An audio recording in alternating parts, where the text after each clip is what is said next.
Profetas e Reis, capítulo 9. Elias, o tesbita. Entre as montanhas de Gileade, ao oriente do Jordão, habitava nos dias de Acabe um homem de fé e oração cujo destemeroso ministério estava destinado a deter a rápida disseminação da apostasia em Israel. Distanciado de qualquer cidade de renome e não ocupando nenhuma alta posição na vida, Elias, o tesbita, não obstante, entregou-se à sua missão confiante no propósito de Deus de preparar diante dele o caminho e dar-lhe abundante sucesso. A palavra de fé e poder estava em seus lábios, e toda a sua vida estava devotada à obra da reforma. Sua voz era de quem clama no deserto para repreender o pecado e fazer refluir a maré do mal.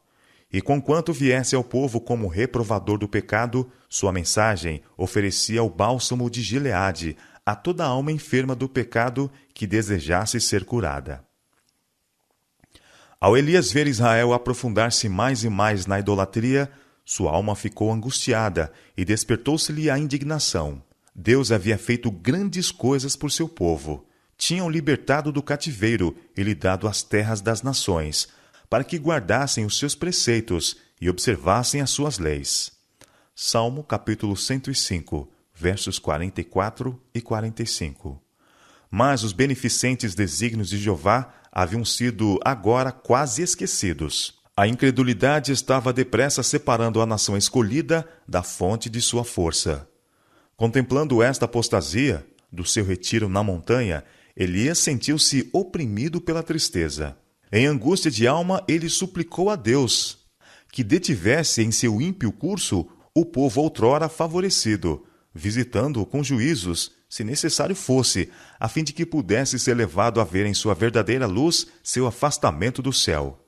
Ele ansiava por vê-los levados ao arrependimento, antes que fossem tão longe na prática do mal, a ponto de provocar o Senhor para que os destruísse completamente. A oração de Elias foi respondida. Apelos constantemente repetidos, admoestações e advertências tinham falhado em levar Israel ao arrependimento. Havia chegado o tempo em que Deus devia falar-lhes por meio de juízos. Visto que os adoradores de Baal declaravam que os tesouros do céu, o orvalho e a chuva, não vinham de Jeová, mas das forças que regiam a natureza, e que pela energia criadora do sol é que a terra era enriquecida e levada a produzir abundantemente, a maldição de Deus devia cair pesadamente sobre a terra corrompida. As tribos apóstatas de Israel dever-se-ia mostrar a loucura de confiar no poder de Baal por bênçãos temporais. Não deveria cair sobre a terra nem chuva nem orvalho, até que voltassem para Deus em arrependimento e o reconhecessem como a fonte de toda a bênção. A Elias fora confiada a missão de levar a Acabe a mensagem de juízo. Ele não procurou ser o mensageiro de Deus. A palavra do Senhor veio a ele. E cioso da honra da causa de Deus, não hesitou em obedecer à intimação divina, embora a obediência parecesse um convite à imediata destruição às mãos do ímpio rei. O profeta pôs-se a caminho sem detença e viajou dia e noite até alcançar Samaria. Chegando ao palácio, não solicitou ser admitido, nem esperou ser formalmente anunciado. Vestido de roupas rústicas, como comumente usavam os profetas do tempo, passou pelos guardas, aparentemente sem ser notado, e deteve-se um momento diante do rei, atônito. Elias não apresentou escusas por sua abrupta presença. Alguém maior do que o rei de Israel tinha-o comissionado para falar, e erguendo a mão em direção do céu, afirmou solenemente pelo Deus vivo que os juízos do Altíssimo estavam prestes a cair sobre Israel. Vive o Senhor, Deus de Israel, perante cuja face estou, declarou ele, que nestes anos nem orvalho, nem chuva haverá, senão segundo a minha palavra. Foi somente pelo exercício da forte fé, no infalível poder da palavra de Deus, que Elias apresentou sua mensagem. Não possuísse ele implícita confiança naquele a quem servia e jamais teria aparecido perante Acabe. Em sua viagem para Samaria, Elias havia passado por correntes sempre a fluírem, montes cobertos de verdura, majestosas florestas que pareciam estar além do alcance da seca. Tudo em que seus olhos repousavam estava coberto de beleza. O profeta podia ter sido levado a duvidar de como poderiam essas fontes, que jamais cessaram de fluir, tornarem secas, ou esses montes e vales serem calcinados pela sequidão. Mas ele não deu lugar à incredulidade. Cria plenamente que Deus humilharia o apóstata Israel, e que mediante juízos eles seriam levados ao arrependimento. O decreto do céu tinha sido pronunciado. A palavra de Deus não poderia falhar. E com perigo da própria vida, Elias cumpriu destemidamente sua missão. Como um raio que partisse de um céu claro, a mensagem de juízo iminente caiu sobre os ouvidos do ímpio rei. Mas antes que Acabe pudesse recobrar-se de seu espanto ou arquitetar uma resposta, Elias desapareceu tão repentinamente como havia chegado, sem esperar testemunhar os efeitos de sua mensagem. E o Senhor foi perante ele, aplainando o caminho. Vai-te daqui e vira-te para o oriente, foi ordenado ao profeta, e esconde-te junto ao ribeiro de Querite, que está diante do Jordão, e há de ser que beberás do ribeiro, e eu tenho ordenado aos corvos que ali te sustentem.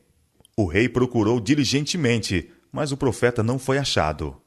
A rainha Jezabel, irada com a mensagem que tinha fechado os tesouros do céu, sem perda de tempo, confabulou com os sacerdotes de Baal, os quais se lhe uniram em amaldiçoar o profeta e desafiar a ira de Jeová. Não obstante seu desejo de encontrar aquele que havia pronunciado a palavra de calamidade, estava-lhes destinado o desapontamento. Não podiam eles ocultar de outros o conhecimento dos juízos pronunciados em consequência da predominante apostasia. A notícia de denúncia que Elias fizera dos pecados de Israel e sua profecia da punição próxima a vir espalhou-se rapidamente através da terra. Os temores de alguns foram despertados, mas em geral a mensagem celestial foi recebida com escárnio e ridículo. As palavras do profeta tiveram cumprimento imediato. Os que a princípio estavam inclinados a escarnecer ao pensamento da calamidade, logo tiveram ocasião para reflexão séria. Porque depois de poucos meses, a terra, não refrigerada pelo orvalho nem pela chuva, tornou-se ressequida e secou-se a vegetação. Com o tempo, os rios, de que nunca se houvessem secado, começaram a baixar e os regatos a minguar. No entanto, os dirigentes do povo instavam com ele a que confiassem no poder de Baal e desprezassem como ociosas as palavras do profeta Elias. Os sacerdotes ainda insistiam em que era pelo poder de Baal que as chuvas caíam. Não temais o Deus de Elias, nem tremais diante de suas palavras, insistiam eles. É Baal quem produz as colheitas em sua estação própria e provê para o homem e para os animais. A mensagem de Deus a Acabe deu a Jezabel e seus sacerdotes, bem como a todos os seguidores de Baal e Astarote, a oportunidade de provar o poder de seus deuses, e, se possível, que a palavra de Elias era falsa. Contra as positivas afirmações de centenas de sacerdotes idólatras, a profecia de Elias permaneceu sozinha. Se, não obstante a declaração do profeta, Baal ainda pudesse dar orvalho e chuva, de maneira que as correntes continuassem a fluir e a vegetação a reflorir, que o rei de Israel então o adorasse e o povo dissesse que ele era Deus. Determinados a conservar o povo no engano, os sacerdotes de Baal continuam a oferecer sacrifícios a seus deuses e a invocá-lo noite e dia para que refrigerassem a terra. Mediante custosas oferendas, os sacerdotes procuraram apaziguar a ira de seus deuses. Com zelo e perseverança, dignos de melhor causa, demoraram-se em torno de seus altares pagãos e pedem com insistência a chuva. Noite após noite, através da terra condenada, erguem-se os seus gritos e rogos. Mas nenhuma nuvem aparece no céu durante o dia para esconder os escaldantes raios do sol. Nem orvalho nem chuva refrigeram a terra sedenta. A palavra de Jeová permanece imutável, apesar de tudo quanto os sacerdotes de Baal possam fazer. Passa-se um ano e não há chuva. A terra está calcinada como que pelo fogo. O escorchante calor do sol destrói a pouca vegetação que sobreviveu. Os rios secam e os rebanhos, mugindo e balando, vagueiam desesperados de um para outro lugar. Campos outrora florescentes tornam-se como escaldantes desertos de areia, uma desoladora ruína. Os bosques dedicados ao culto dos ídolos estão desfolhados. As árvores das florestas, descarnados esqueletos da natureza, não dão sombra. O ar é seco e sufocante. Tempestades de poeira cegam os olhos e quase impedem a respiração. Cidades e vilas, outrora próspera, tornam-se lugares de lamento. Fome e sede atingem homens e animais com terrível mortalidade. A inanição, com todos os seus horrores, aproxima-se cada vez mais. Não obstante essas evidências do poder de Deus, Israel não se arrependeu nem aprendeu a lição que Deus intentava ensinar-lhes. Eles não viram que aquele que criou a natureza controla suas leis e pode fazer delas instrumento de bênçãos ou de destruição. Presumidos, enamorados de seu falso culto, não se dispunham a humilhar-se debaixo da potente mão de Deus e começaram a refletir em busca de alguma outra causa a qual atribuir seus sofrimentos. Jezabel recusou inteiramente reconhecer a seca como juízo de Jeová. Decidida em sua determinação de desafiar o Deus do céu, uniu-se com aproximadamente todo Israel em denunciar Elias como a causa de toda a sua miséria. Não havia ele dado testemunho contra suas formas de culto? Se tão somente ele fosse afastado do caminho, argumentava ela, a ira de seus deuses se aplacaria e seus problemas teriam fim.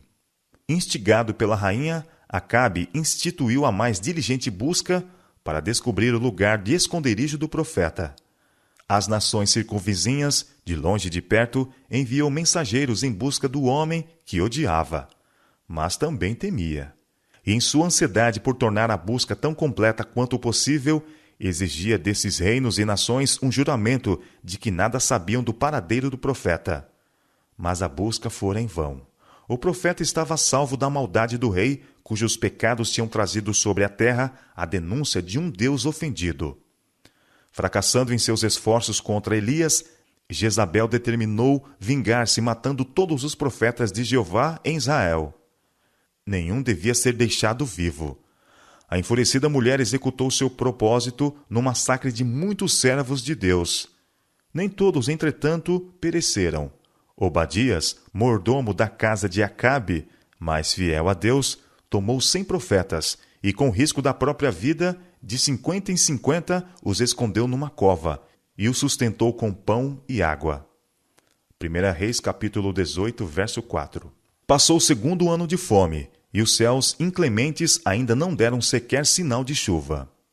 A sequidão e a fome continuavam sua devastação através do reino. Pais e mães, impotentes para aliviar os sofrimentos de seus filhos, eram forçados a vê-los morrer.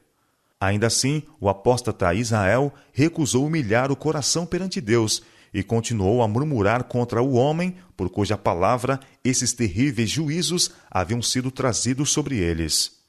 Pareciam incapazes de discernir em seus sofrimentos e angústias um chamado ao arrependimento, uma interposição divina para salvá-los de dar o passo fatal para além dos limites do perdão do céu. A apostasia de Israel era um mal mais tremendo que todos os horrores multiplicados da fome.